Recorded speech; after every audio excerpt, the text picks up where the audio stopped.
friend of mine gave me a lead on a card I should need to go look at, and he described it as a Volkswagen Thunderbird, and Volkswagens didn't make Thunderbirds. And sometimes I've heard of people confusing Karmann Ghias as Thunderbirds, but he drives a Karmann Ghia, so he should know the difference between a Thunderbird and a Karmann Ghia. So I've got a vision in my mind. Is this car a Rometsch? You know, Volkswagen, I don't think Volkswagen proper made those, but the Rometsch factory did as a coach build. They were buying pans and engines from Volkswagen, and then they put their own body on top of it. And there's a good possibility that might be what he's describing. So we're gonna go have a look at this car, if I don't get friggin' run into like the damn woman that didn't want to stop at the stop sign just now. Trying to run into me here, kill me.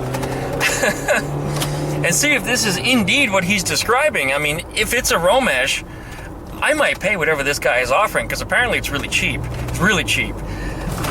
So we're gonna go have a look at this car. So give me a thumbs up if you like this video. Please don't forget to hit that little subscribe button and ring the little dingleberry next to it. That will give you an update every time I upload a new video. So thanks again, and stay tuned. We gotta go see this one.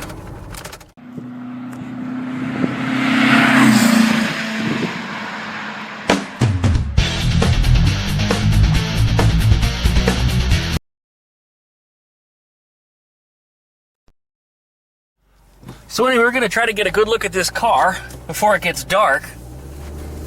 So my buddy swears up and down that this thing is a Thunderbird, despite it having an engine in the rear like a Volkswagen. He says it's got an engine in the rear, that it's got to be a Volkswagen, and I've got my doubts, you know. I mean, I really don't know what I'm going to see until I actually get there. But based on what he's describing, I mean, it certainly sounds like it could be a Rometsch. I mean, if it's a Rometsch, it's coming home. There's no doubt about it. If it's a Rometsch and it's out in front of a junk shop being sold for cheap, I'm getting that car, title or not. I'll put it on the road. So anyway, we're going to go have a look at this car and confirm just exactly what this thing is, because, I mean, I don't know, and he doesn't know, and I haven't seen it. Well, I think I found it in front of a antique place over here. This is the same shop that we found that 67 Beetle at about a month ago, which the guy had crushed because he wouldn't make a deal on it with anybody.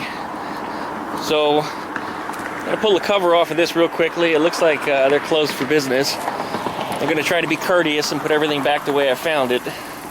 But yeah, I would like to see what's in here. Let's see what it is. But that didn't look like any Volkswagen lug pattern on that wheel. But who knows, if it's a Volkswagen, anybody could have done anything. That looks more like a Ford or Chevy pattern to me. Well, it's not a Rometsch. That actually looks like a Ford Thunderbird to me. But it looks like Volkswagen headlight buckets. But looking around here, it looks like it's fiberglass. This is some sort of kit car.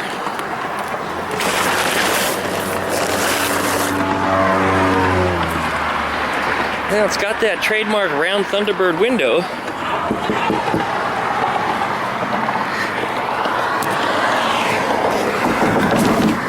Wow, fiberglass seats are molded in there. This is weird. This is really weird. Oh, there it is. It is Volkswagen. There's no doubt about it. It is a Volkswagen. But this thing is weird, really weird. Set up for IRS. You can see the trailing arms under there.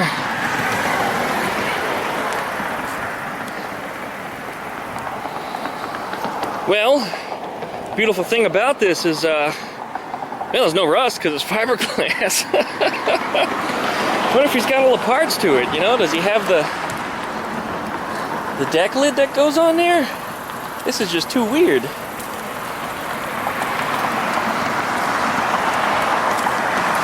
This thing is just too weird.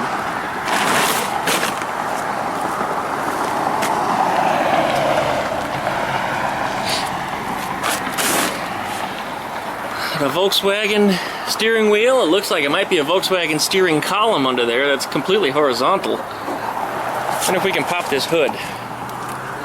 See what we got under here. You know, it's not going to release that way. I got to find a hood release mechanism and get in there and find out and see. But that is really neat. Really neat. And looking at those wheels, now that I got a better look in there, there's actually adapters that I see on there. So that's why we're looking at a different wheel pattern.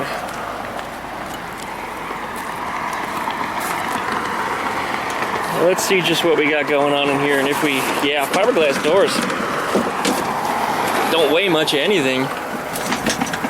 Hinges are kind of coming apart. Hood release mechanism, do we have one? Nope, that's wires. This is probably hood. Yeah, that's probably the hood, but it doesn't look like it works. Not popping. Oh, you know what? If it's a Thunderbird, it opens in reverse, doesn't it?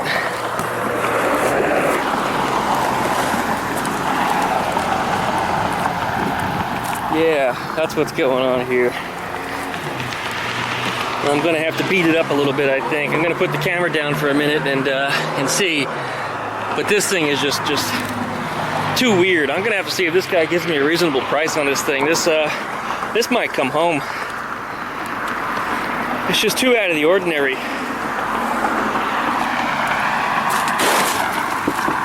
And a real glass windshield too, with not a chip on it.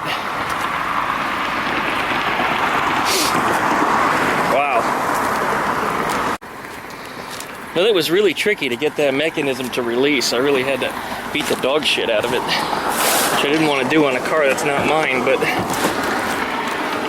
that's what we got up underneath the hood here. Yeah, it does open in reverse direction. Completely familiar Volkswagen frame head.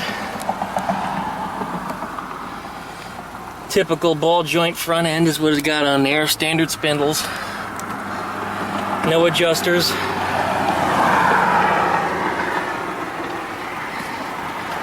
That steering column, the way that's put in there is friggin' goofed. That steering coupler is not meant to be flexible, but in how it's operating, you can see how it's all bent and twisted up. They've got that thing flexing every which way, which is naturally going to cause it to crack and fall apart. Typical Volkswagen hood release. Been repositioned. This is an interesting kit. This is a really interesting kit car. I could see myself rocking this. I mean, geez, it just needs to be cleaned up.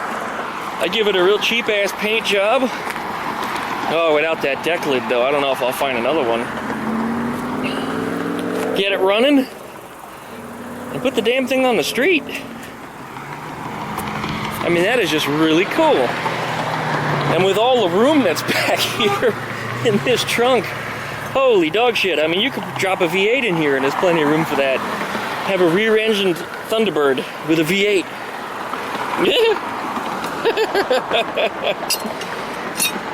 The engine seized or anything? Oh, the engine's spinning. I'll be damned. Actually, it spins kind of easy. The spark plug's even in it. Yeah, they're in there. Yeah, maybe there's a compression leak of some sort, or maybe I'm just in between compression strokes, but that's something else. This is really something else. This is neat. This is neat. I'm gonna call over here and see if I can get this guy on the phone and see if he's interested in selling this thing for a reasonable price, and whether or not he's got a title for it also. I mean, that's gonna be a real problem, but I've got other Volkswagen pans with titles, so if it's not a modified floor pan, then geez, all I gotta do is lift the body off and drop it on the other pan and be done with it. Well, as always, if you like my videos, thumbs up. Please click the little subscribe down in the corner. Don't forget to ring that little dingleberry down there by the subscribe button. That will give you notification anytime that I upload a new video. So, we'll let you know what happens with this one. Stay tuned. I gotta make some offers on it. I'm seeing some broken glass here. Oh, never mind, that's plexi. That's not a big deal. I've got something that I can actually cut out and make a new one. Make it out of polycarbonate instead of plexi.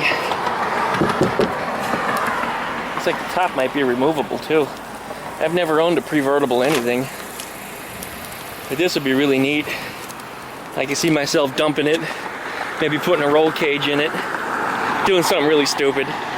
Yeah, it's got to be a stupid car. These little doors are so short. mean, the original Thunderbird wasn't a very big car by any means, but yeah, this thing is definitely just odd. But I like it. Well, I'm gonna go ahead and get it covered back up for the owner. I don't want to be a dildo and leave it this way, because that's not how he left it. It's supposed to have a shitty rainy weekend and possibly a tropical disturbance coming through here. Maybe even a H word, but we're not gonna say that. So anyway, thanks for watching, guys. Well, anyway, before phone always goes off when I'm trying to record a damn video. But I got online and looked on my phone real quickly about what kind of car that was, and it turned out it was actually a Veebird, and it's a fairly rare kit car for a Volkswagen Pan, which we knew that already. But they were produced in the late 70s. They're not very common. A very cleanly painted and restored one could sell for between $7,500 and $10,000. So actually they're worth something, but to find a deck lid for that thing, let's just say I searched for them online quickly before I left and I found none. They're not out there. I mean, I suppose I could put a wanted ad up somewhere and see if somebody replies, but I think the likelihood of finding a deck lid for it, if the current keeper of that car doesn't have it, it's not likely to be found. So I think I'm probably going to steer clear of this thing. I mean, unless he's about to give it away, I wouldn't mind parting it out, because I'm sure there's other Veebird owners out there that could use parts off of it. But yeah, it was an interesting kit that was built in the late 70s. They built several of them, I believe, 55, 56, and 57 Thunderbird replicas. And I don't know what the difference were of that. I'm not a Thunderbird Ford guy, so unfortunately I really can't tell you what the differences are. But yeah, it's a neat little kit, kind of rare, not as rare as a Rometsch, certainly not as valuable either. And well, the Rometsch, in a way, well, it was a coach build. It wasn't exactly a kit car, but it was a kit by way of the Rometsch factory, you know, and that they took the Volkswagen Pan and put their own body on it. The reason why Rometsch did disappear, though, if anybody's curious, Carmen Ghia killed them. Carmen Ghia was a coach built by the Carmen factory, designed by Ghia.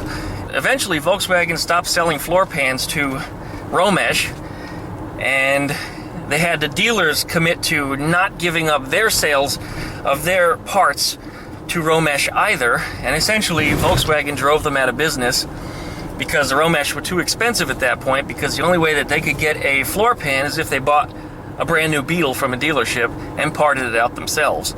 So that was very counterproductive for them, and it cost 2 to 3 times as much to manufacture that one car. So when it comes down to it, you know, it's still a Beetle, but would you pay 3 times as much for the same Beetle just because it looks fancy? No, you wouldn't. Well, anyway, thanks for watching, you guys.